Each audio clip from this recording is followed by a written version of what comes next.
இந்த விஷயம் எப்படி வெளி உலகத்துக்கு தெரிய வந்துச்சு அப்படின்னு பார்த்தீங்க அப்படின்னா, சமீபத்தில் ஒரு பெண் வந்து அமெரிக்காவில் கொடுத்த இந்த புகார் மூலியமா வந்துட்டு இந்த விஷயம் வந்து வெளி உலகத்துக்கு தெரிய வந்திருக்கு.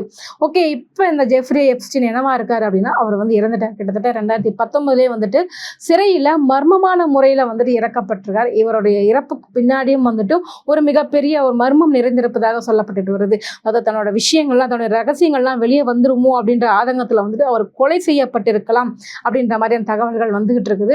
ஆனால் அது என்ன அப்படிங்கிறத இன்னும் கண்டுபிடிக்கப்படவில்லை. கண்டுபிடிச்சா நம்மகிட்ட சொல்லவா போகிறாங்க? எல்லாமே வந்து பணத்தை போட்டு அப்படியே மறைக்க தானே போகிறாங்க.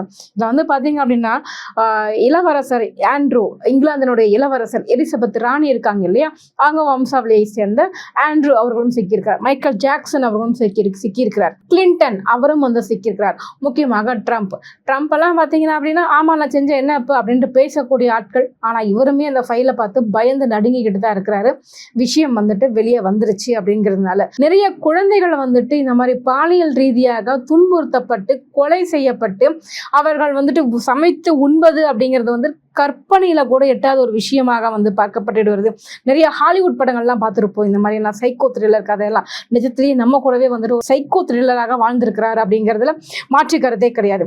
இந்த எப்ஸ்டீன் ஃபைலில் பார்த்தீங்க அப்படின்னா, நம்ம பிரதமர் மோடியோட பெயர் வந்து ஏன் வந்திருக்கு அப்படிங்கிறது ஒரு மிகப்பெரிய கொஸ்டின் மார்க்காகவே இருக்கு.